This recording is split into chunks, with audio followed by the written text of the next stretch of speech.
nobody can say there is only unicellular organism. A little bit about me personally, in case you care. I'm 48 years old. I hail from the U.S. state of Arizona. I don't know if anybody's been there, but it's a pretty hot place. Today it's supposed to be 45 degrees Celsius. So, and that's a normal day. It's not a heat wave. So this weather is a little bit of a respite, I would imagine. The maid in my hotel yesterday said, "Boy, it's a warm day today." And I said, "Yeah, it's a warm day." I don't know if anybody knows David Moncur is from Scotland. He's been on the scene, behind the scenes for a long time. Now, somebody took a pot shot at David, and he's got a bullet lodged right beside his jugular. It was just from an air rifle. It's enough just to get in there. They can't operate because the bullet removal of the bullet could rupture his jugular vein. This is after David spoke about the Nazis, the connection with Ron Adams and the Greys at Bentwaters, and the spider problem, because he's been investigating Ron Adams. So we have a UFO researcher, long-term UFO researcher, on the scene in the background. Now, the police said it was actually an attempted assassination. The problem is that the bullet's still there, it's lead, and I'm very worried about David.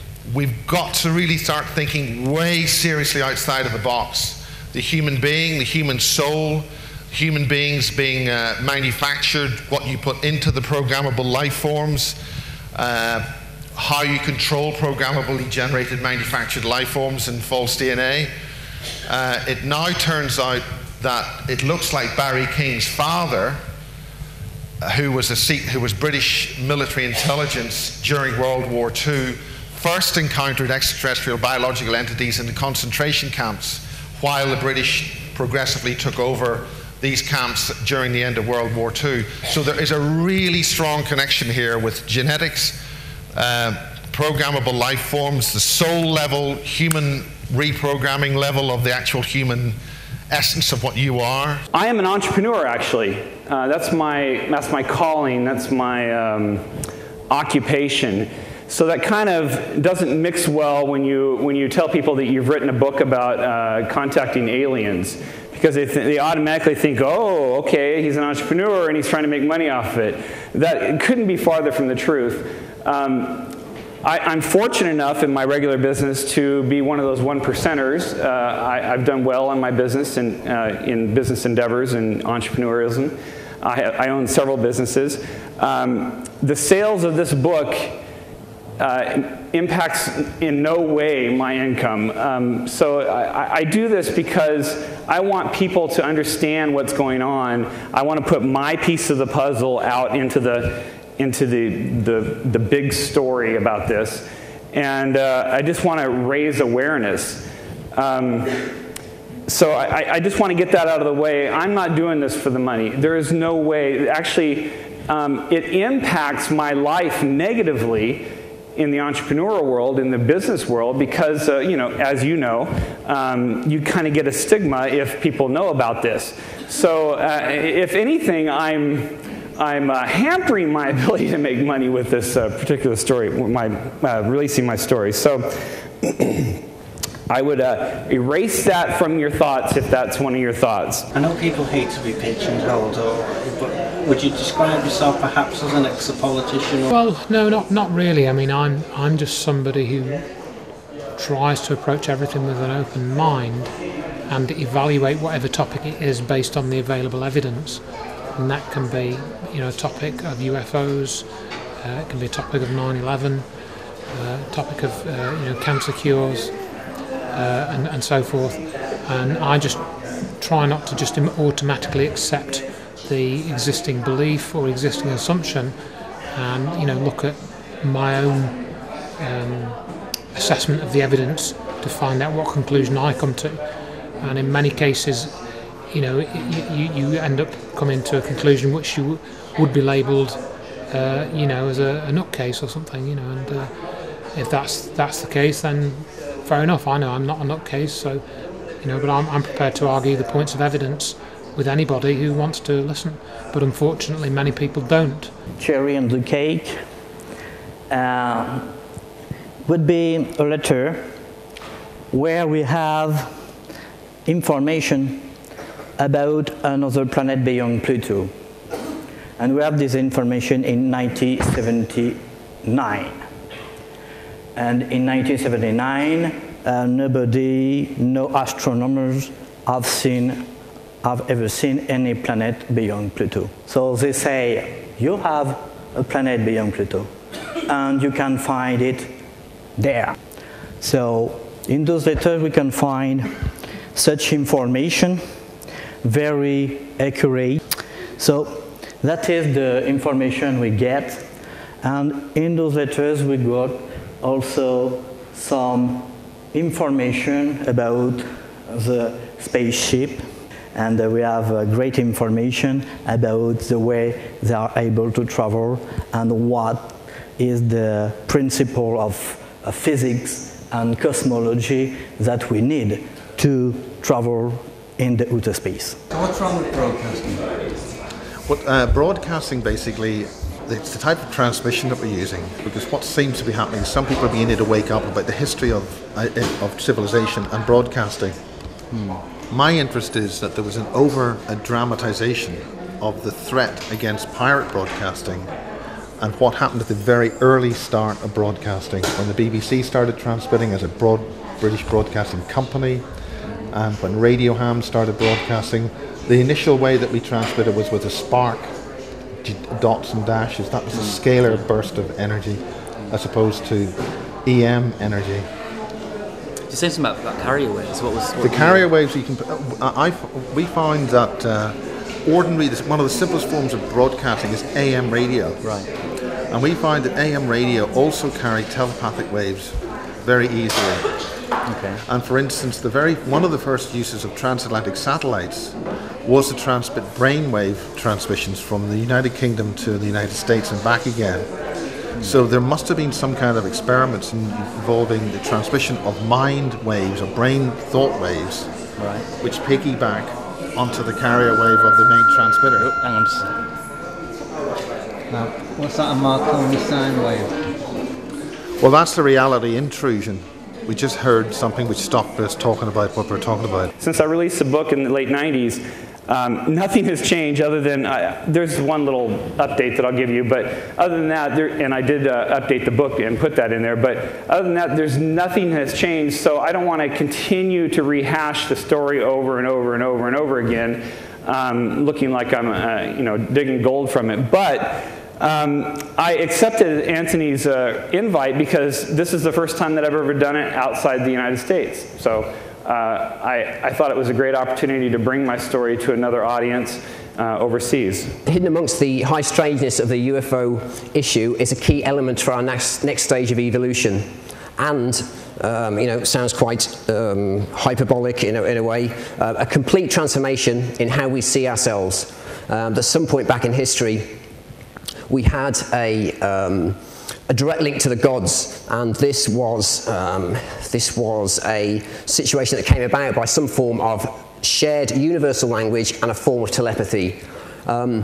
If you read the literature, and again these are quotes directly from Genesis, first chapter of the Bible, then you find that somehow the gods became aware of this, and they weren't happy, because in somehow their little game of which we know that these little experiments they do on these planets as they genetically sort of breed and start races off and start cultures off, then basically they weren't happy with this, and they decided that they wanted to see if we could evolve in a different way, and virtually their little game with us was over to a degree. Humans are slaves to the system, a system deliberately set into place to allow no time for the majority of humans to think outside the box.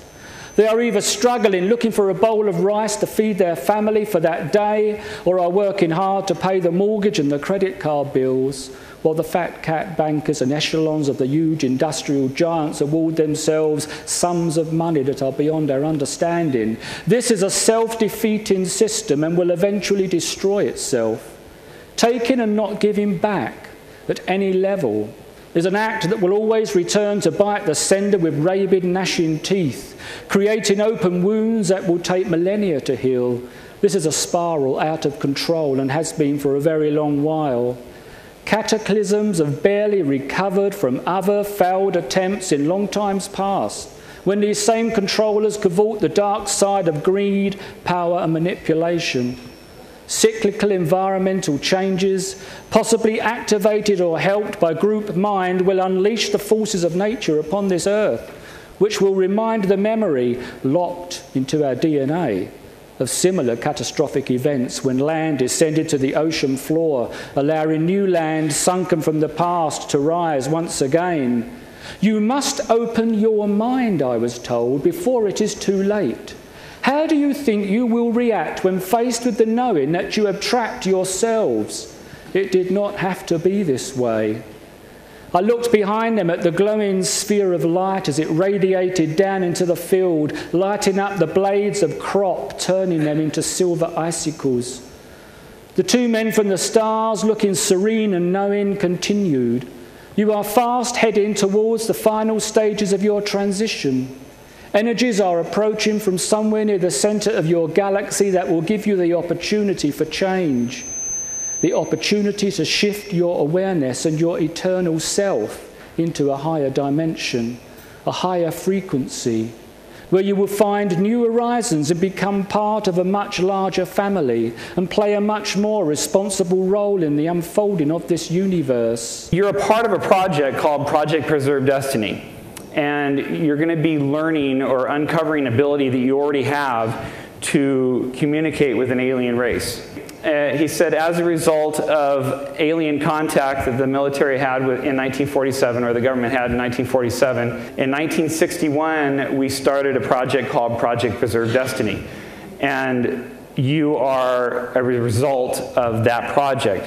What we did was, in relation or in communication or in concert with the alien race, they abducted human females for genetic testing to test as to whether they're compatible with this particular procedure that they were going to do.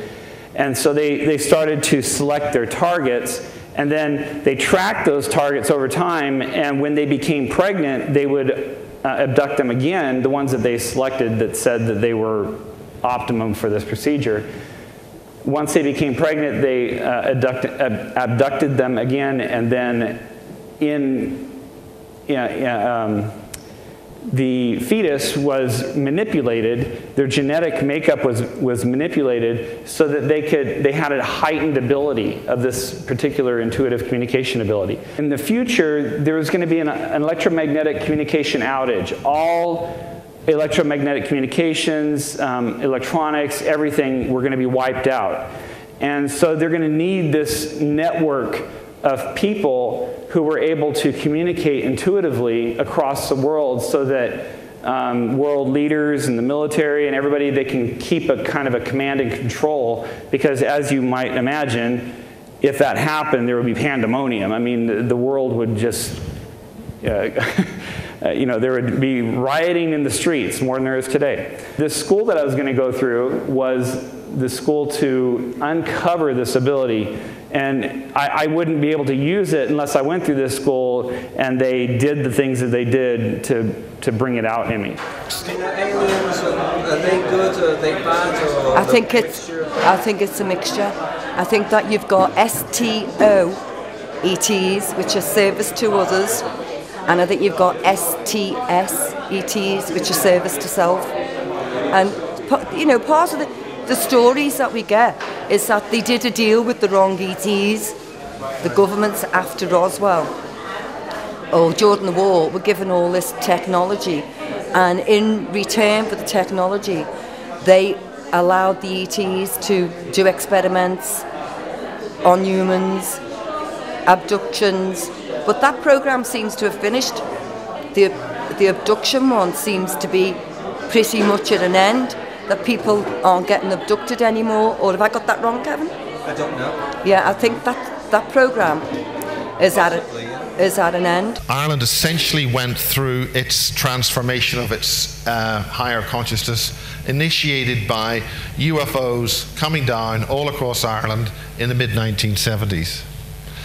So what I did was I was documenting this as part of the Irish UFO Research Centre, which was affiliated to Bufora.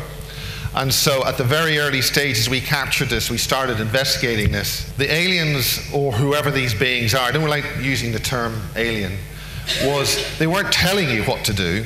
They weren't saying you will do this. They weren't programming you like what they're doing, the government and things are doing with us now.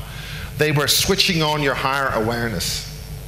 And if you respond to switching on to that higher awareness, you get whoosh, just completely helped, bang. Your whole society will transform to an immense degree, just quantum leap, right?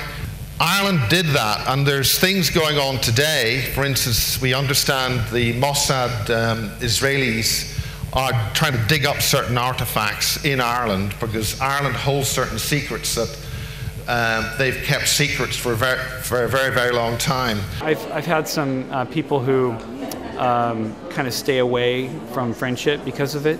But you know, if people can't accept your entire thing, even if, let's say I was lying about the entire thing, if they can't accept my entire life, the lie and everything, and if I were lying, then you know, what good of a friend are they? So it's not a big deal to me.